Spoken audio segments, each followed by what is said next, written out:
Well, good morning. How are you all today? And welcome to Prepping for Prosperity. I'm Steve Smith. You know, your income is the engine of your financial stability. It's the engine that's going to build you toward the prosperity that you want, that you need. And you need to have as much control over your income as possible. And I know that may seem, well, for some it will seem obvious, and others who simply take a paycheck from someone, work for someone, think, well, how can I do that? How can I be in control of my income? I mean, I have a job, they pay me X amount to do it. As long as I show up, they're going to pay me, hopefully. And so how do I have control? Well, the control for that is by having your own business. And what I want to talk about today is turning your hobby into a business. It's one of the best ways. More businesses have come out of hobbies than probably anything else. I want to talk about that. Before we get into that, for those of you who are with us over on the Patreon channel, to let you know what I just put up there, I put up, let me go back here so I can scroll. I just put up several things. The money supply is doing something it hasn't done in 90 years, and this could signal some real problems for people here. The Dow, the S&P, and the NASDAQ have all gone into bear markets.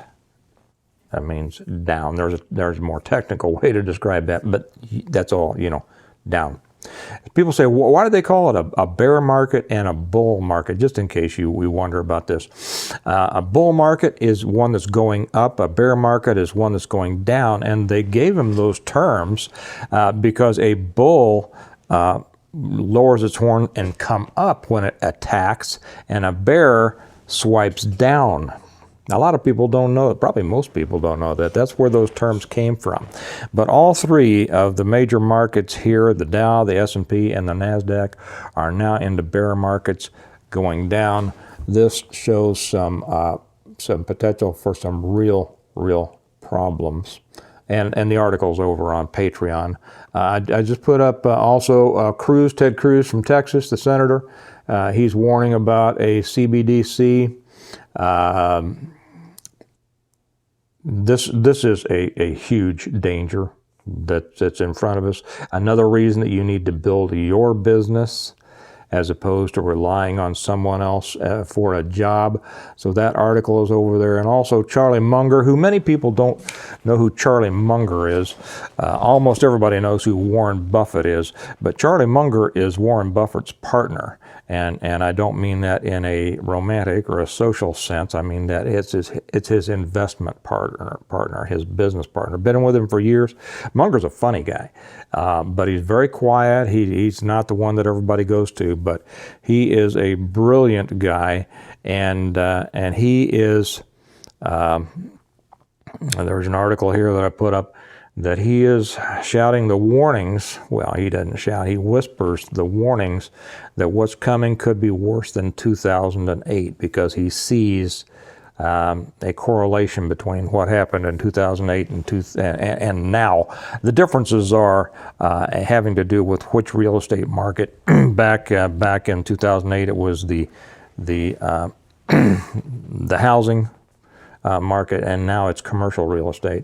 And if commercial real estate tumbles and crashes, which it looks like it might, that is going to wreak havoc across the economy. We know that there are many other things that are going to wreak havoc across the economy. That's why it's up to you to prepare yourself. So for those of you who are on Patreon, those articles, don't miss them. Go over there and read those articles. It's going to help you understand more about what's going on in the macro of the world. For those of you who aren't with us over on Patreon, I highly suggest that you do.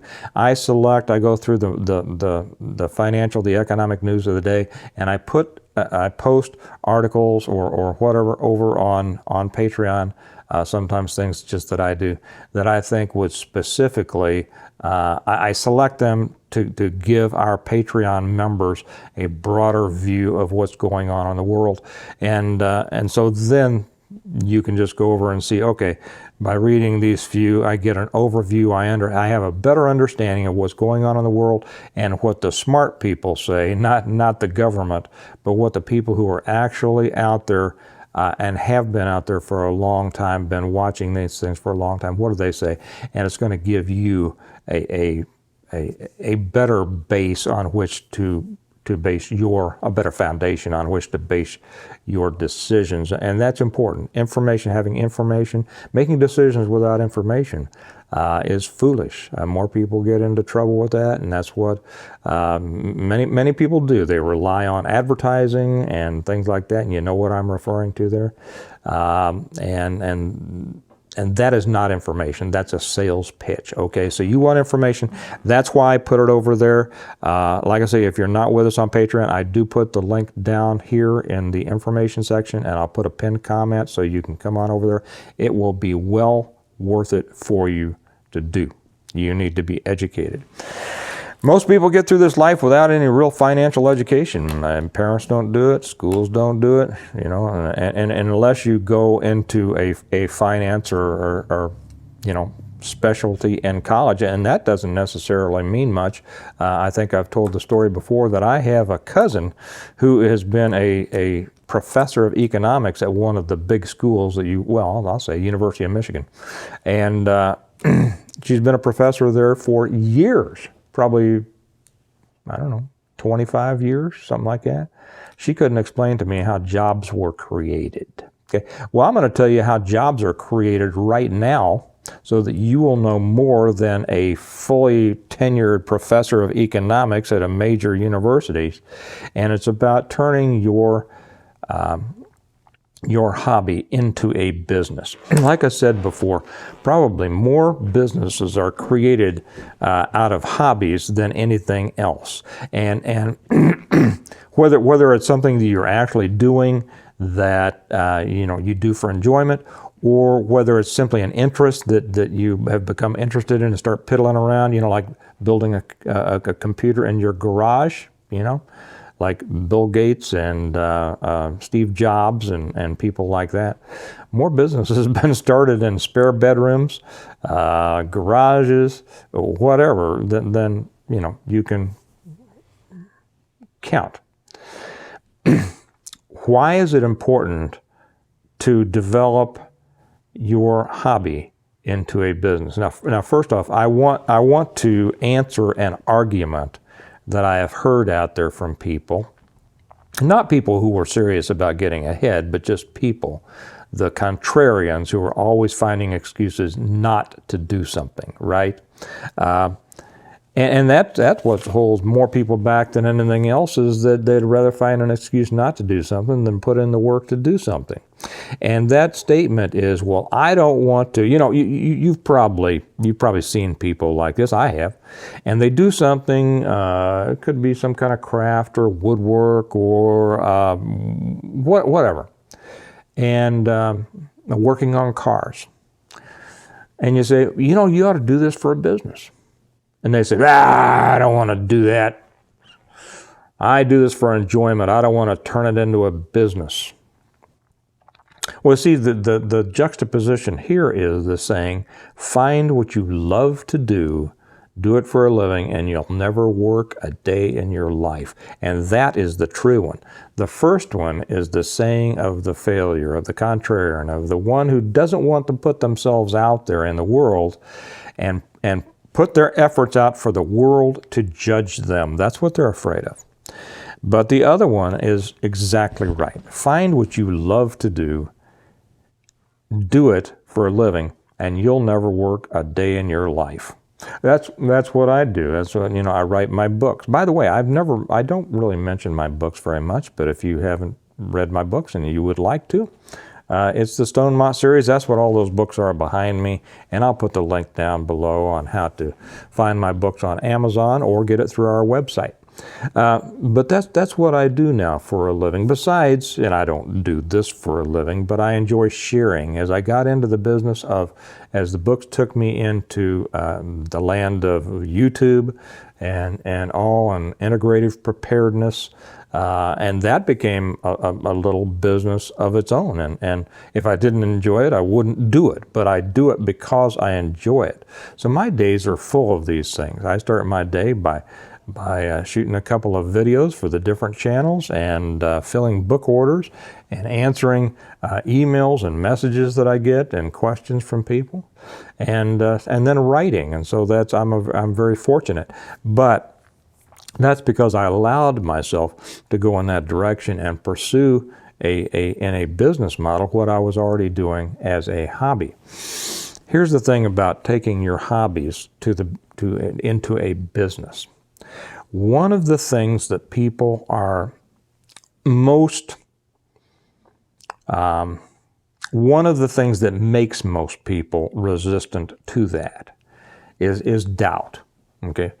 Doubt in themselves that they can do it, and doubt as to how to do it. First off, don't doubt yourself. If you want to do it, do it. Simple as that. Take a shot. You might not make a huge success the first time. So what? Okay, like the saying is, success is just the end of a lot of trips and failures through the process and through the journey, and you learn from every one of those, and you become better and better at what you do, and all of a sudden, that's what makes an overnight success is a long time of learning and a lot of little failures, and not necessarily failures. You shouldn't look at them as failures, and I don't usually use that term, and I shouldn't have used it here, but opportunities for learning. When you do something that's not quite as good as you wanted to, great. That shows you an area in which you can improve, which makes your final product better, whether it's a book or a widget or whatever. Now, taking your hobby into a business gives you a lot of benefits. First off, of course, you monetize what you're already doing and what you're already enjoying doing. Okay. Second, so you're making money, whether it's, and I've told this story before about Kelly making her soaps and making T-shirts and all this, and going around to the crafts festivals and things. She has such a great time. I have a great time. I go down there and I help her set up, and I have a great time just wandering around talking to people. And you go to those things, people are making money all over the place, and there's no reason that you shouldn't. But the thing is, when you turn something into a business, the government actually helps you. Okay, how can that be? And I'm not saying you should want the government in your business, and I'm not saying go out and get a government loan or a grant or anything like that. That's not what I'm saying. Okay, what I'm saying is that Congress has written the laws in a way that helps business. And they should. A lot of people who don't have businesses, a lot of people who work for a paycheck, they can't stand this. They say, government's always on the side of business. Well, you see, business is what drives the economy of our country. Business is what employs those people who complain about businesses, getting breaks. The country needs successful businesses. Congress writes laws in a way that helps businesses become successful. The enforcement arm of that, and I'll probably have to make a whole separate one of this, is the IRS. Believe it or not, the IRS is not your enemy. The IRS is simply not, can they get out of hand like any other federal agency? Yes, they can, and there can be a problem. I'll tell a story about that with the situation that I had. It did not come out bad. It's informative. I'll do that on a separate one. But the government, the Congress has written these laws in a way that enables a person who's trying to build a business and then continuing to run a business to have a good shot at it. You see, and it's called deductions. Now, if you itemize on your taxes, which I'm sure most of you do, and that means taking the long form, And you have to have, a certain amount of deductions in order to be able to do that. And kids and mortgages are probably the best way that gets you into that field. Pretty much anything, well, not pretty much, anything that you do that is necessary for that business is deductible from your taxes, okay?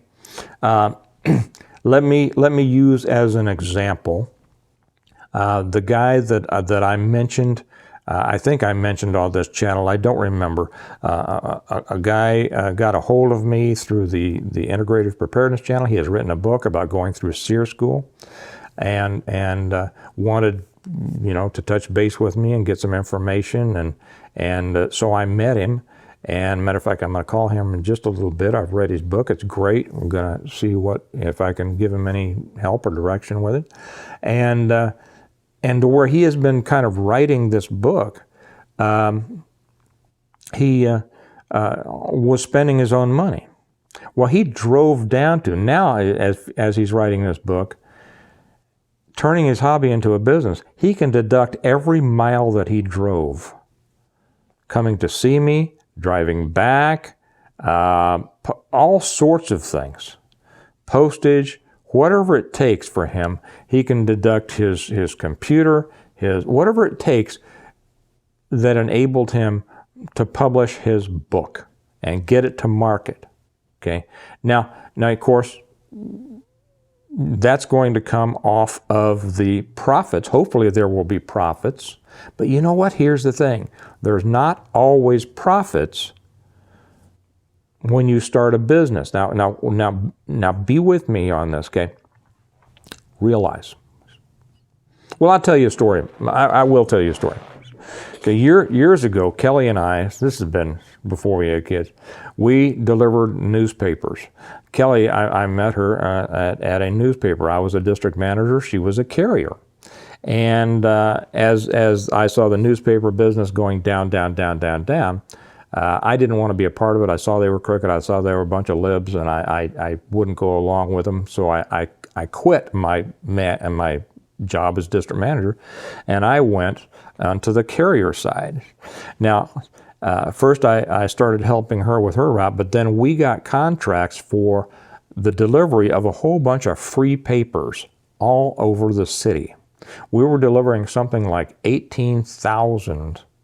It was one of those things where you just drive around, you listen to the radio, you pick up your load of papers. It was a great job. I loved it. You pick up your papers, you drive around, you put them in a bag, or you have a roller behind you. You listen to the radio, you toss one in every driveway. We made a bundle.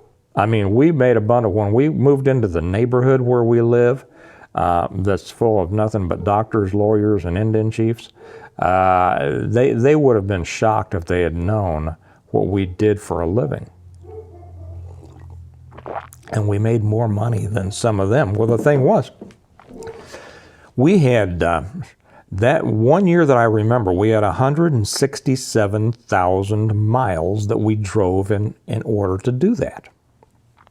And at the end, and I forget what they were paying, I mean, what they weren't paying, but what they allowed as a mileage deduction at the time, I think it was in the 30s, 30-some cents a mile. Anyway, we came out to have like over $60,000 in deductions simply in mileage. Now that reduced our taxable income a bunch.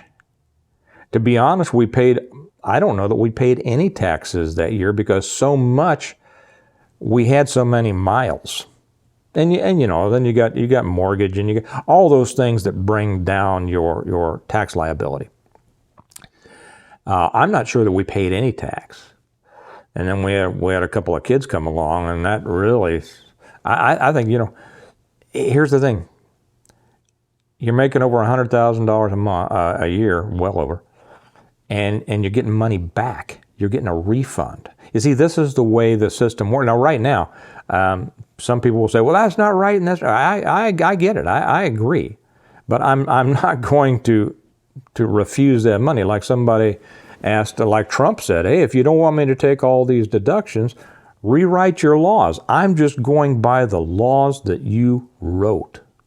See, this is how you get your tax situation under control. So if you're putting together a business, say you work for somebody right now, and you start developing your business, you change your hobby into a business.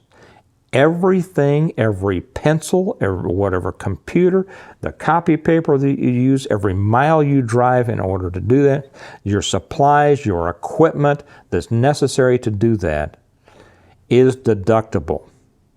And at the end, at the end of the year, when you sit down and have your taxes done, and it's really not difficult. You can do it yourself. And look up all these things. There's plenty of places to do it. Look up the IRS. They're not your enemy.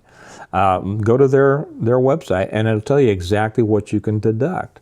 And the things you can deduct are surprising to so many people. You'll have a home office deduction. If you do it out of your house, you get to take a percentage of the square footage of your house, a percentage of your utilities, a percentage of your insurance, all sorts of things. You'd be amazed if you haven't done this, all of the things you can deduct.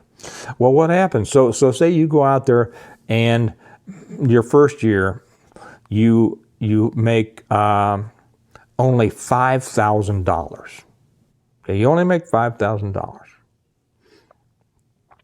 But the thing is, all of these expenses that you had, you spent.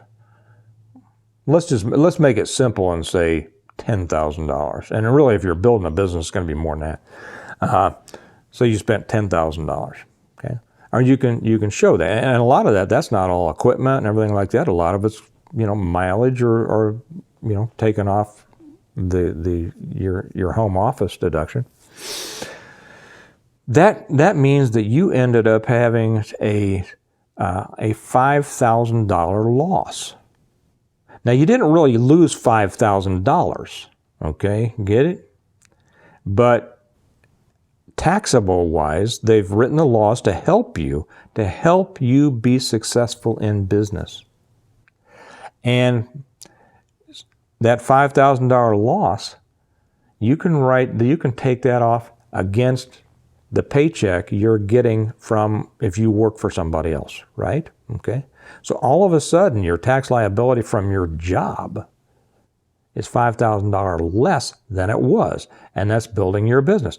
Now, many businesses run at a loss for several years. The government understands this, and it's written into the IRS code. They're not bullies.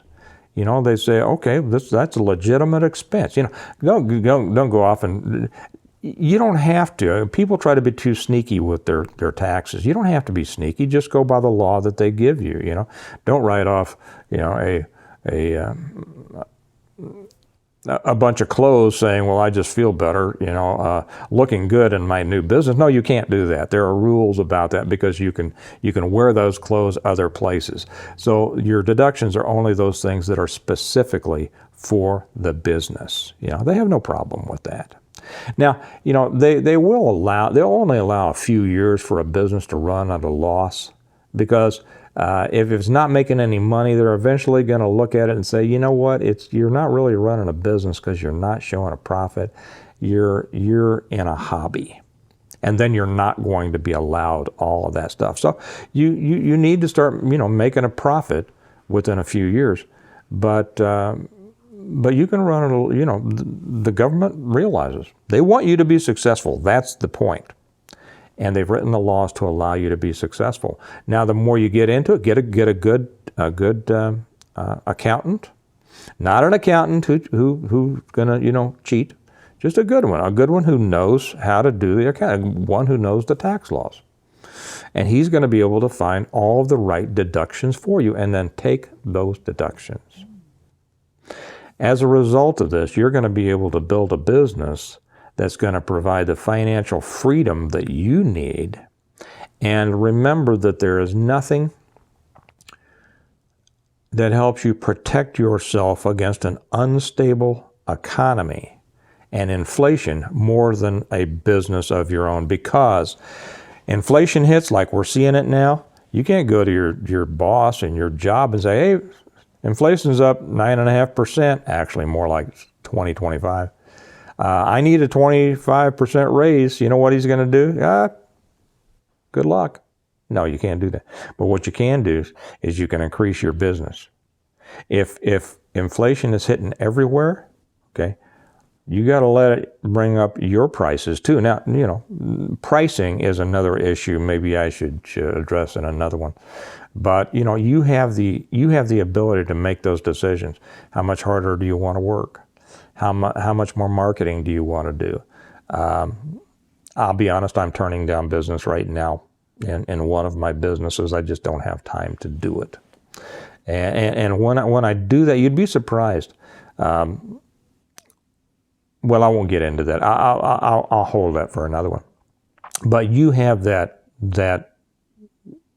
ability to make those decisions, to structure your business, to build, not build, whatever, according to what will be necessary for you not to be hit with inflation. Because if they're paying 10% more, well, if they're paying 50% more at the grocery store, if you add 20% to your product, nobody's going to kick. They're still going to buy it. And therefore, you have protected yourself against inflation. Now, you have to have things that people will buy in an inflationary environment. And that's probably a good subject for another video. So I'll mark that down and do that. And it's kind of inflation proofing yourself. And that's very important. Anyway, I'm going to bring this to a conclusion. Remember, those of you who are with us on Patreon, remember those things over there. Ted Cruz talking about a CBDC as a very important. Charlie Munger talking about he hasn't seen this since 2008. Dangerous times. He sees big problems coming. And what was the first one? The first one was, this hasn't happened in 90 years. We have all three of the main markets, the Dow, the S&P, and the and NASDAQ, all going into a bear market. Hadn't happened in 90 years. What happened 90 years ago? Anybody remember the Depression? Okay. So if you're with us on Patreon, go over and read those. They're going to help you see. If you're not with us on Patreon, it would be well worth it for you to come join us over there. I put stuff up there that's going to help you have a better sense of what's going on in the financial world and economics, both worldwide and here in our country, and it's information you need to know. Don't rely on other people necessarily for your information. That's why I put it over there. So that if you want to be more informed yourself, you can go to the original sources, the original materials. And that's why I put that thing up about gold last week, about it's not a good inflation hedge. That's over there too. So you all have a good day. Remember that your prosperity is in your hands, and it's your responsibility to handle it well, and it's your right to be as prosperous as your hard work and your creativity and your mind and your will drive it. So you all have a great day, and I will talk to you later. Bye-bye.